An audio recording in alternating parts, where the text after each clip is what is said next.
Hey everyone, how's it going? I am absolutely delighted to be back to making videos after 4 months.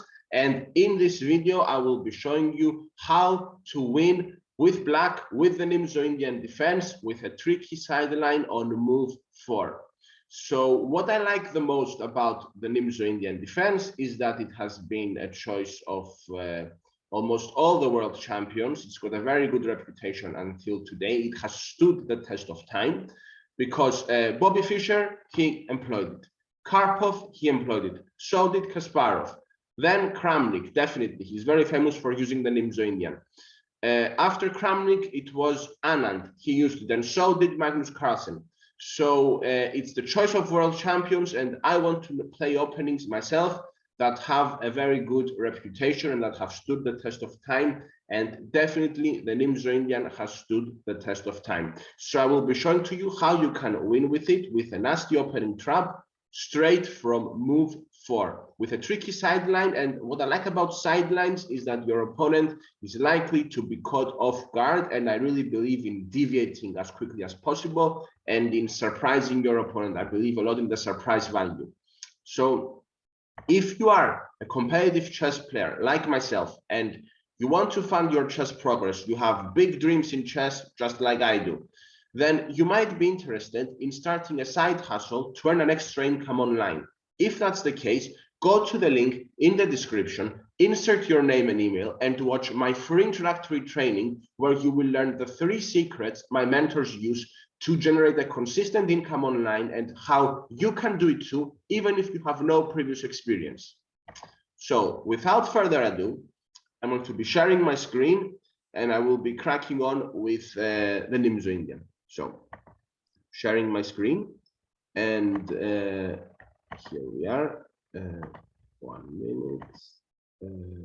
Yeah, and share. Okay, here it is. So the Nimzo-Indian begins after 1d4, which is one of the most popular moves for white. And we go knight f6. And what I like also about this trap is that it can arise not only from the Nimzo-Indian, which occurs after c4, e6, knight c3, bishop b4, and here queen c2, which is the classical or the Capablanca variation named after Jose Raul Capablanca. Well, this position here after the move knight c6, which is the tricky sideline I am talking about, it's called the Zurich Variation, and white goes knight f3. So this can arise also from the tango or the Mexican defense, so the black knight's tango. And if white goes knight f3, and here black goes e6, now after knight c3, and knight c3 is not the only option. There is also the possibility to go a3. There is the possibility to go g3. There are a few options, but let's say they go knight c3, bishop b4, queen c2. We are in exactly the same position. But I will stick to the pure Nimzo-Indian move order. However, it's good to be aware of this transposition. So if you are a tango player, this could also be very useful to you. And definitely it's useful to the players of the white side as well, because they want to avoid falling into this nasty opening trap. So queen c2 avoids the doubling of the pawns and prepares to play a3 to win the bishop pair in most circumstances. So black goes for knight c6, and this is, I think, the 4th most common move, if not the 5th. The main moves are d5, castles, c5, and also d6. But with knight c6, we are likely to catch our opponents off guard. Now, after, I need to also mention that queen c2 is not the only option here for white. And white has quite a few other options. For example, they could go e3, the Rubinstein variation. They could go f3, the Kmoch variation. This variation featured in the World Championship match of Anand and Carlsen in 2013 in Chennai, in India, where the Olympiad will be held this year. Also, Anand played it against Kramnik, I think, in 2008 in Germany. Yeah, I think he played against Kramnik. So f3 is a move that Anand believes in clearly, or else he wouldn't play it in World Championship matches. Then we've also got g3, which is quite interesting as well, preparing to go bishop g2. We have a3 as well, which wants to immediately clarify the tension and force black to make a decision, which is going to be to take on c3. That's the right decision. Anything else is not justified. Then we've got queen b3 also, which not only protects the knight and avoids doubling of the pawns, but it also hits the bishop. Then what else do we have? Well, there is knight f3, the move that, who was it?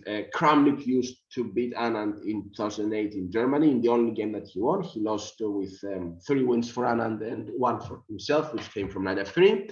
Then we've got bishop d2. It's not bad at all. It breaks the pin and develops a piece. We've also got bishop g5, which is quite interesting too. Well, you can see, white has quite a few moves to pick from. However, I'm going to be sticking on queen c2, which is definitely one of the best moves. It's got a very good reputation, and it's been the choice of many top players, including many world champions. For example, it was the favorite move of Kasparov, of Capablanca, and the list goes on. So knight c6 is a tricky sideline. It's called the Zurich Variation, and we are already likely to catch them off guard. Now, knight f3 is the main move. It develops a piece and it protects the pawn. And now we just go d6. And we go d6 because we want to follow the Nimzo-Indian principles and put our pawns on the dark squares after we exchange our dark square bishop. Because when you exchange your dark square bishop, you want to put your pawns on dark squares so that they don't restrict him as he's already gone, and they don't restrict your light square bishop either. So bishop g5 is a very natural move because it develops the bishop and it pins our knight. It's not the best move though. The best moves here are, for instance, a3. Also bishop d2 is quite good. Maybe e3 as well. These are the best moves, but the bishop should not go to g5. And here after h6, maybe his best bet is to just go to d2 and admit that they should have gone to g5 in the first place. But if they go bishop h4, which is extremely natural, like why would they retreat to d2 and not to h4? I mean, on h4, they maintain the pin. Well, now we can go g5. And yes, they could possibly consider sacrificing probably with the knight so that they keep the pin, but this is not something to concern us. And definitely the engine doesn't like it, doesn't approve of it. Here, for instance, we could grab on d4.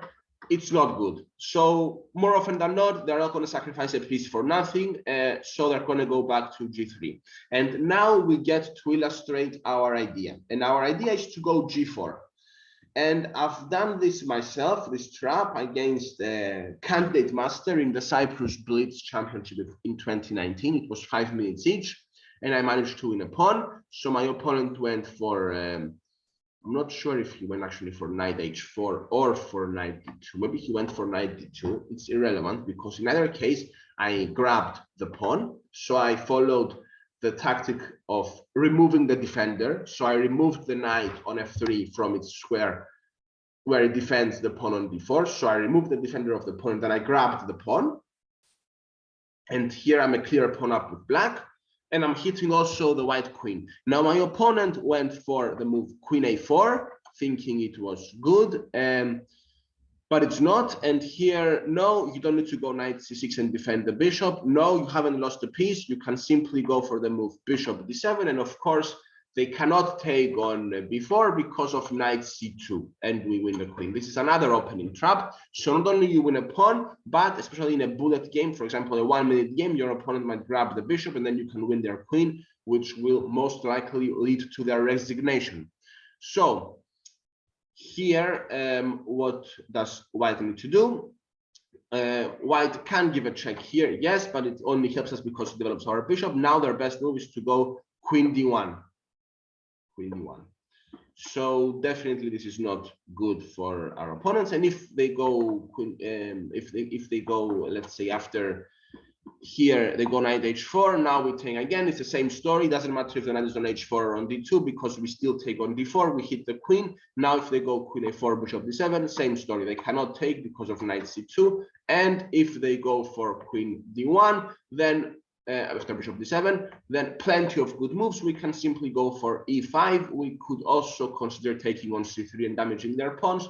We are spoiled for choice. We're a clear pawn up with black after just the opening.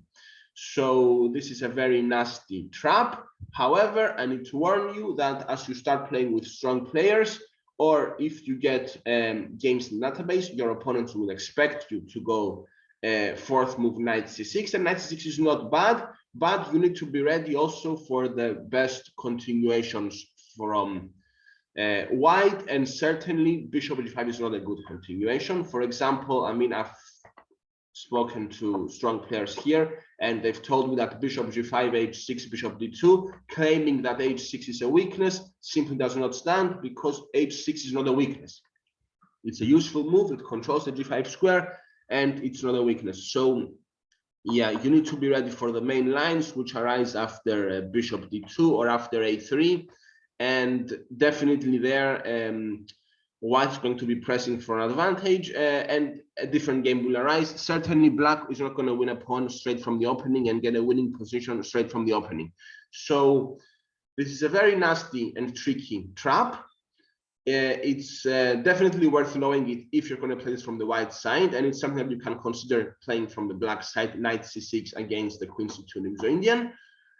And what I like about this move is how rare it is and how likely it is to catch your opponent off guard, especially if your opponents make the most natural moves. So if they bring their knight out, and then if they bring the bishop out to its most aggressive square, and then if they retreat to maintain the pin, and then if they go back to g3, well, you've got what you wanted.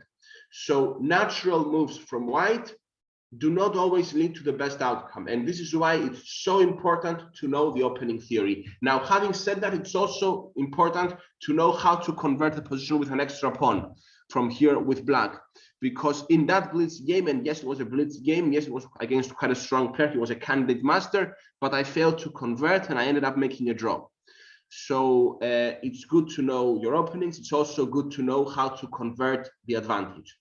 Anyway, I hope you found this useful. I wish you to have success with this trap with black, and if you're white, I wish you to avoid falling into this trap, and I hope you took value from this, regardless if you play this position with white or with black or from both colors. If you're a tango player, this is also very relevant to you because there is a direct transposition from the tango to the Nimzo-Indian that I spoke about previously in this video.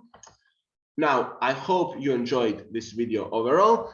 If you are a competitive chess player and you want to fund your chess progress, for example, traveling to tournaments, which has expenses like transport if in another city, like accommodation if it's not a one-day event, also paying for an entry fee, you might want to hire a coach if you are really serious about your chess, or you might want to invest in chess books and chess courses, or a premium membership on Chess24 or Chess.com or Chessmood, for example, then you might be interested in starting a side hustle to earn an income online.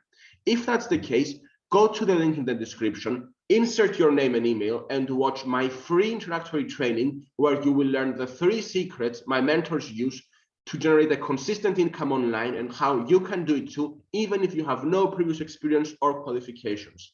If you're a subscriber, I will catch you at the next video. Thank you very much for watching, and bye for now.